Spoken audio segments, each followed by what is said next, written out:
Бала боп асық ойнаған, ләңгіні теуіп қоймаған, ақжолау талға байлаған, тамырдан сағыз шайнаған, достарға толы айналаң біздің кез қандай жақсы еді. Сабақты оқып жаттайтын, басына бәрін сақтайтын, бойжеткен болса жақтайтын, сезімін хатпен қаптайтын, бұзығын әсте сатпайтын, біздің кез қандай жақсы еді.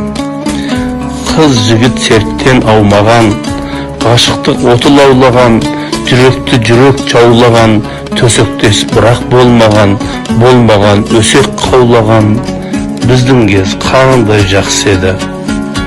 Көп ақша деген болмаған, досты дос таза қолдаған, сәлемді түзу жолдаған, бір-бірін сөзден қорғаған, бауырмашылық бар болған, біздің кез қандай жақсы еді.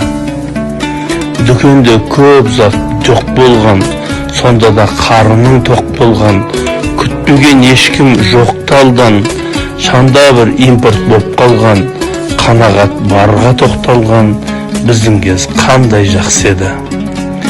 Тәубемен таңың ататын, уайымсыз күнің бататын, көшеде малың жататын, адам жоқ арын сататын, болмайтын қайғың асатын, біздің кез қандай жақсы еді.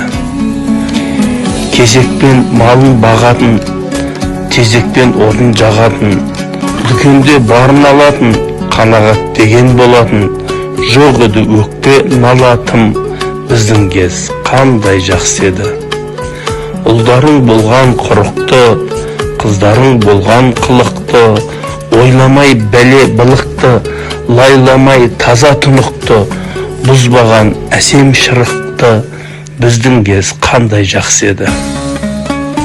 Шарбақта жасар тойларын, астарлап айтар ойларын, қарттардың сөзін ой мәнін, тыңдаған сотқар сойқаның, тек игі іс жасау ойдағың, біздің кез қандай жақсы еді.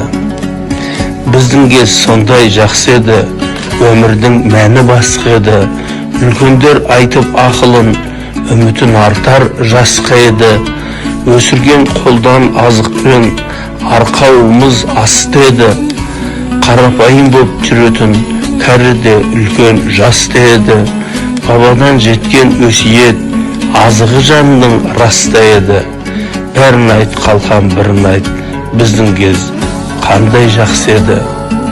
Ал қазір өмір басқа да, сөз жетпес кәрі жасқа да, дүкен